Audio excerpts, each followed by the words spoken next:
let's see. At this point,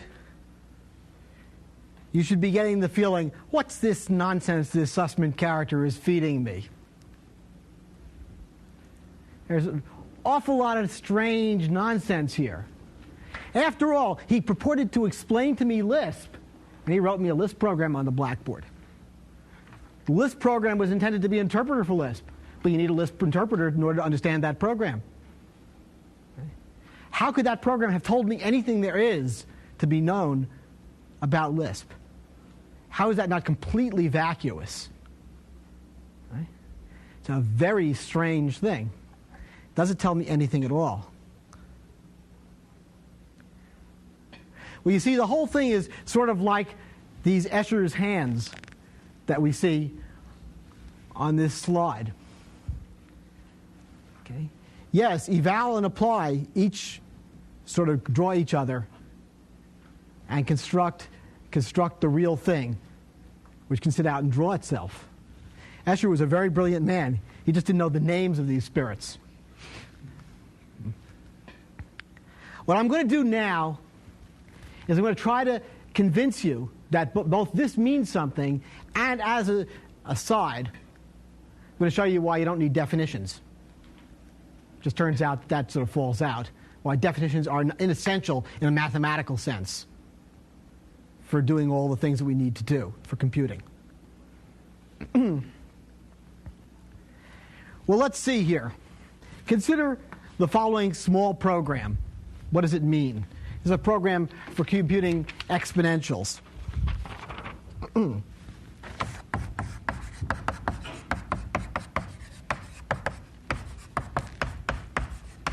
The exponential of x to the nth power is if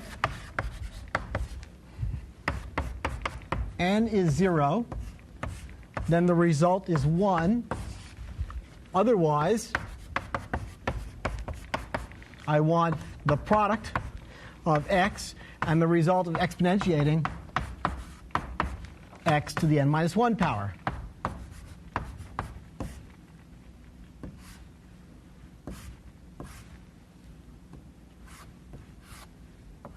I think I got it right. Now, this is a recursive definition. It's a definition of the exponentiation procedure in terms of itself.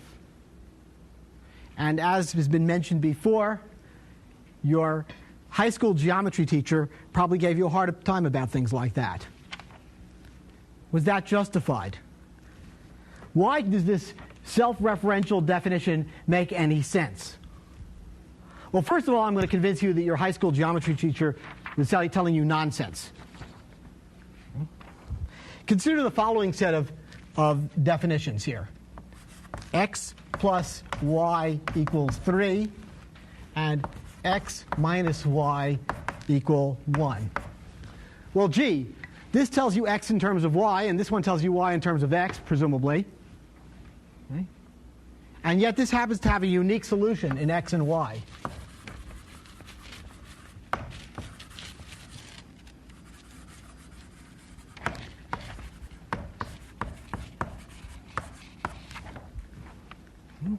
However, I could also write 2x plus 2y is 6. These two equations have an infinite number of solutions.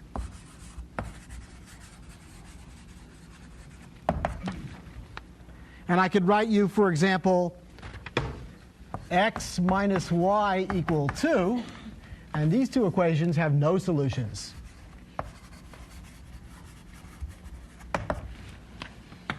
Well, I have here three sets of simultaneous linear equations. This set, and this set. They have different numbers of solutions.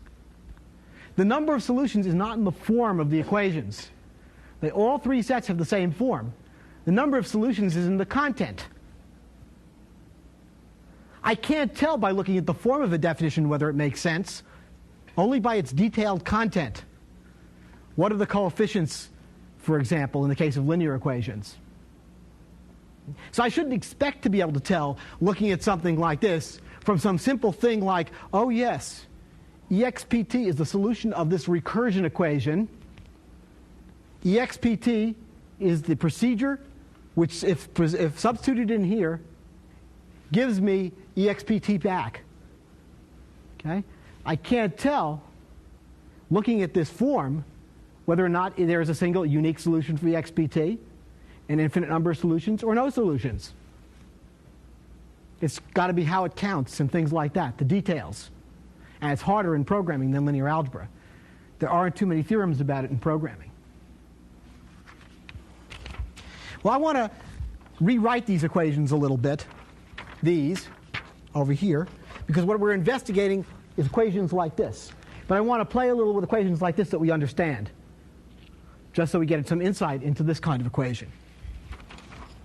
We could rewrite our equations here, say these two, the ones that are interesting, as x equals 3 minus y, and y equals x minus 1. Why do we call this transformation, this a linear transformation, t? Then what we're getting here is an equation xy equals t of xy.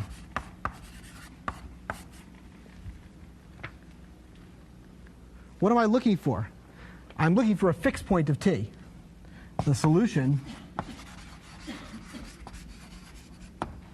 is a fixed point of t. So the methods we should have for looking for solutions to equations, if I can do it by fixed points, might be applicable. If I have a means of finding a solution to an equations by fixed points, just might not work, but it might be applicable to investigating solutions of equations like this. But what I want you to feel is that this is an equation. It's an expression with several instances of various names, which puts a constraint on the name, saying what that name could have as its value, rather than some sort of mechanical process of substitution right now. This is an equation which I'm going to try to solve. Well, let's play around and solve it. First of all, I want to write down the function which corresponds to t. First, I want to write down the function which corresponds to t, whose fixed point is the answer to this question. Okay? Well, let's consider the following procedure f. I claim it computes that function. F is that procedure of one argument g, which is that procedure of two arguments x and n, which have the property that if n is 0, then the result is 1. Otherwise,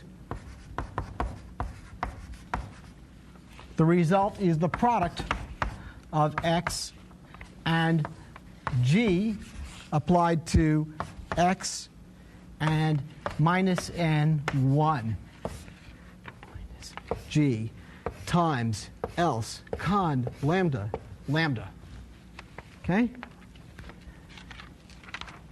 Here f is a procedure which, if I had a solution to that equation, if I had a good exponentiation procedure, and I applied f to that procedure, then the result would be a good exponentiation procedure.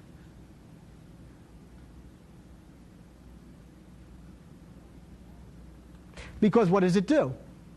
Well, all it is supposing g were a good exponentiation procedure, well, then this would produce, as its value, a procedure of two arguments x and n, such that if n were 0, the result would be 1, which is certainly true of exponentiation. Otherwise, it would be the result of multiplying x by the exponentiation procedure given to me with x and n minus 1 as arguments. So if this computed the correct exponentiation for n minus 1, then this would be the correct exponentiation for exponent n. So this would have been the right exponentiation procedure. So what I really want to say here is expt is a fixed point of f. Now our problem is there might be more than one fixed point. There might be no fixed points. I have to go hunting for the fixed points. Okay. Got to solve this equation. Well, there are various ways to hunt for fixed points. Of course, the one we played with at the beginning of this term worked for cosine. Go into radians mode on your calculator and push cosine. And just keep doing it. And you get some number which is about 0.73 or 0.74. I can't remember which. Okay. By iterating a procedure by iterating a function whose fixed point I'm searching for, it is sometimes the case that that function will converge and produce me the fixed point. I think we luck out in this case. So let's look for it. Let's look at this overhead, or this slide. Consider the following sequence of procedures. E0 over here is the procedure which does nothing at all. It's the procedure which produces an error for any arguments you give it. It's basically useless.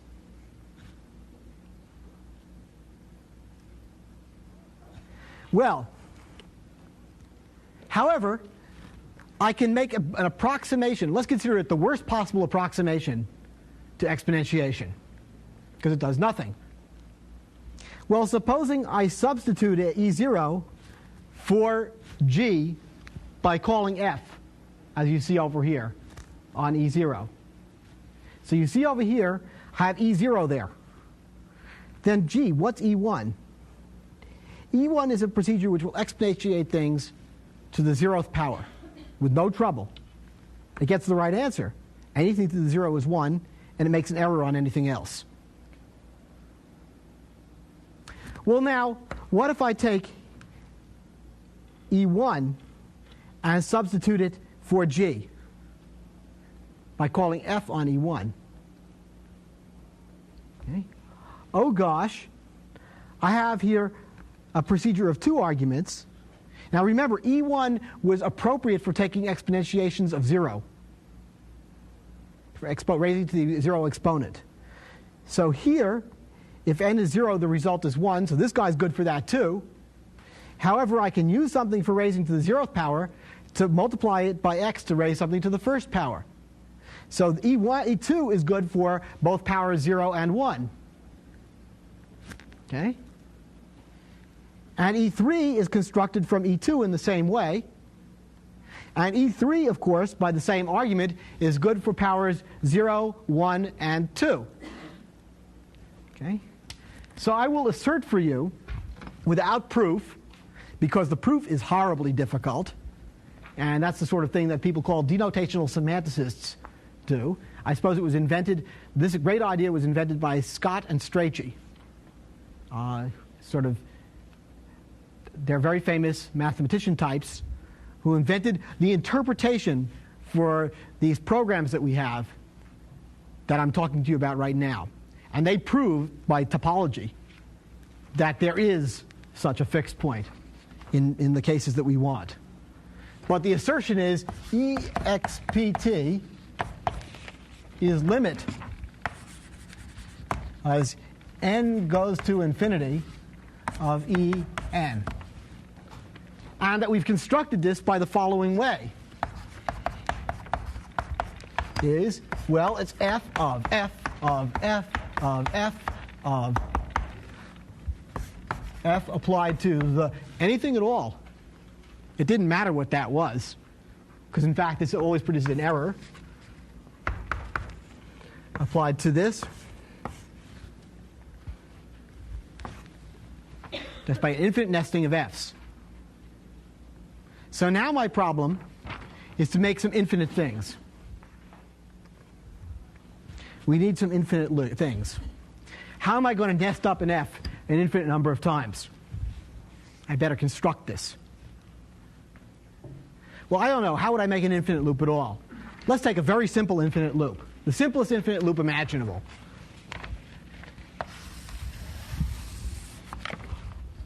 If I were to take that procedure of one argument x, which applies x to x, okay, and apply that to the procedure of one argument x, which applies x to x, then this is an infinite loop. Now, the reason why this is an infinite loop is as follows. The way I understand this is I substitute the argument for the formal parameter in the body. But if I do that, I take for each of these x's, I substitute one of these, making a copy of the original expression I just started with. The simplest infinite loop.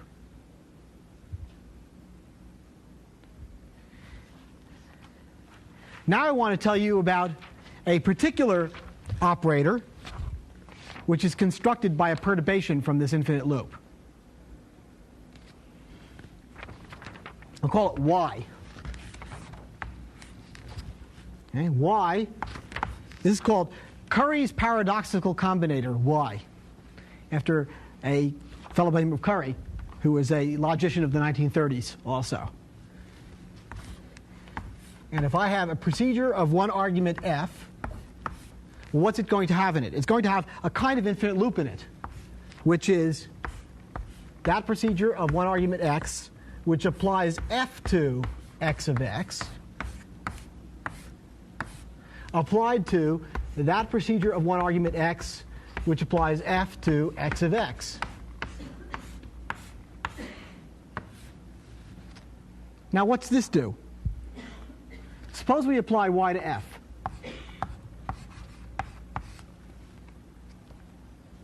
Okay? Well, that's easy enough. That's this capital F over here. Well, the easiest thing to say there is I substitute f for here. Okay? So that's going to give me basically, because then I'm going to substitute this for x in here. So that's f of, let me actually do it in steps so you can see it completely. I'm going to be very careful. Okay? This is open, lambda of x, capital F, x, x, applied to itself. F of x of x. Substituting this for this in here, this is f applied to, what is it? Substituting this in here, open, lambda of x. F of x of x applied to lambda of x. F of x of x. F lambda pair f. Oh, but what is this? This thing over here that I just computed is this thing over here. But I just wrapped another f around it. So by applying y to f, I make an infinite series of f's. Okay, if I just let this run forever, I'll just keep making more and more f's outside around an infinite loop, which is useless.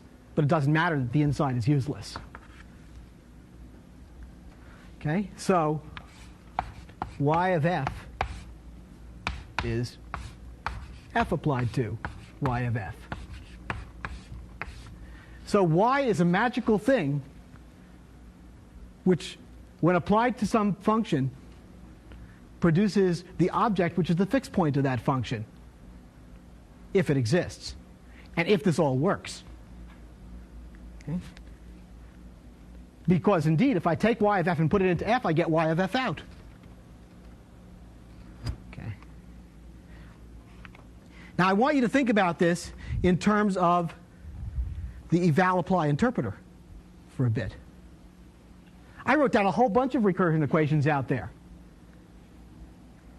They're simultaneous in the same way that these are simultaneous equations. Exponentiation was not a simultaneous equation. There was only one variable I was looking for a meaning for.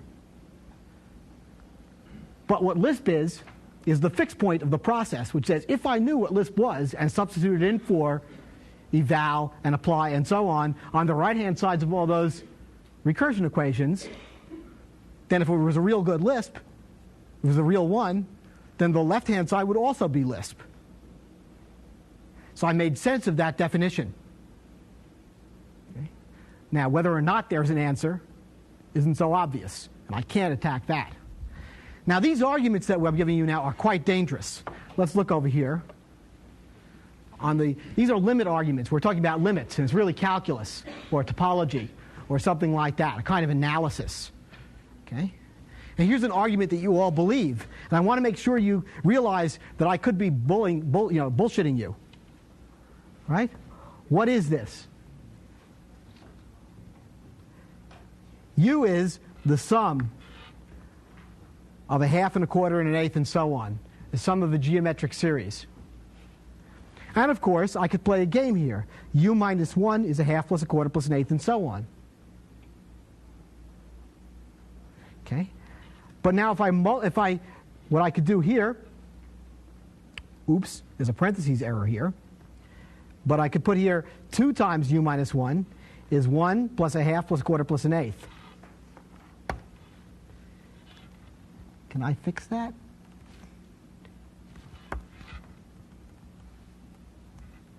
Yes. Wow. Okay. But that gives me back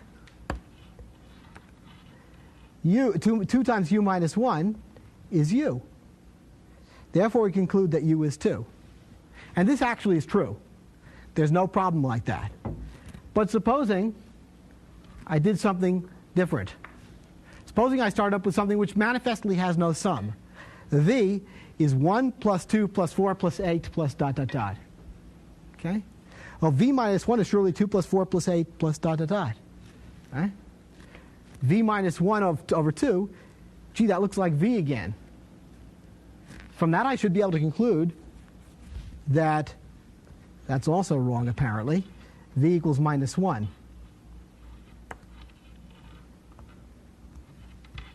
Let's see. That should be a minus 1. And that's certainly a false conclusion.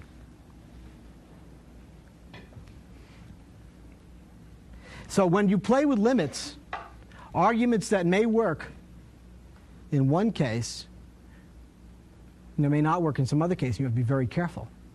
The arguments have to be well formed. And I don't know, in general, what the story is about arguments like this. We could read a pile of topology and find out. But surely, at least you understand now why it might be some meaning to the things we've been writing on the blackboard. And you understand what that might mean. So I suppose it's almost about time for you to merit being made a member of the Grand Recursive Order of Lambda Calculus hackers, of which this is the badge. Because you now understand, for example, what it says at the very top. YF equals FYF. Thank you. Are there any questions? Yes, Lynn. Yeah, with this, it seems that then there's no need to define, as you imply, to just remember a value to apply it later. Yeah. Defines were kind of a side effect, it seemed, in the language. Oh, because the way they were order dependent. Does this eliminate the last side effect from this dialect? Well, the answer is this is not the way these things are implemented. Okay? Define indeed is implemented as an operation that actually modifies an environment structure. Okay? Changes the frame that the define is executed in. And there are many reasons for that, but a lot of this has to do with making an interactive system. What this is saying is that if you've made a system and you know you're not going to do any debugging or anything like that, and you know everything there is all at once, and you want to say, what is the meaning for the final set of equations? This gives you a meaning for it. But in order to make an interactive system where you can change the meaning of one thing without changing everything else incrementally, you can't do that by implementing it this way.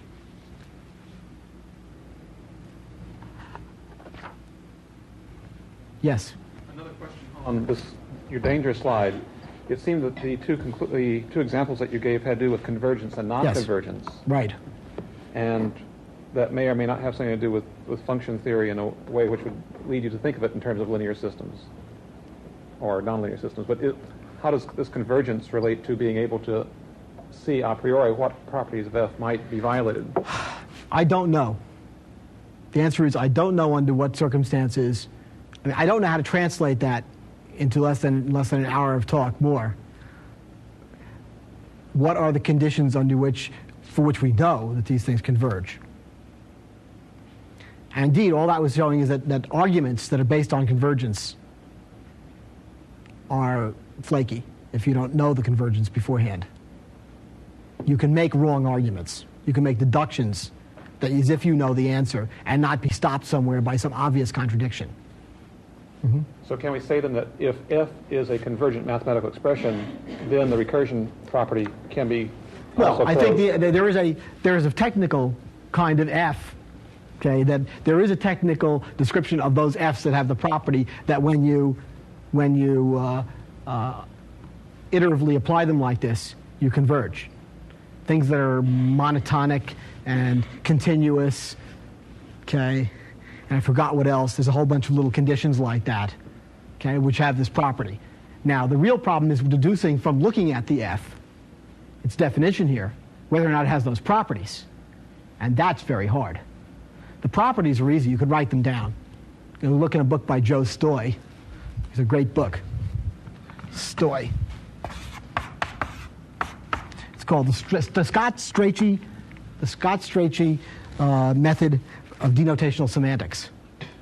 And it's by Joe Stoy, MIT Press.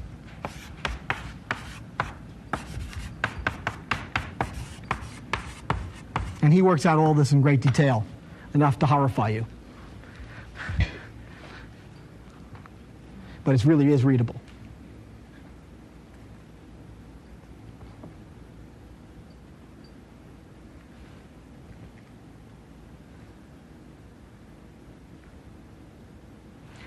Okay, well, thank you. Time for the bigger break, I suppose.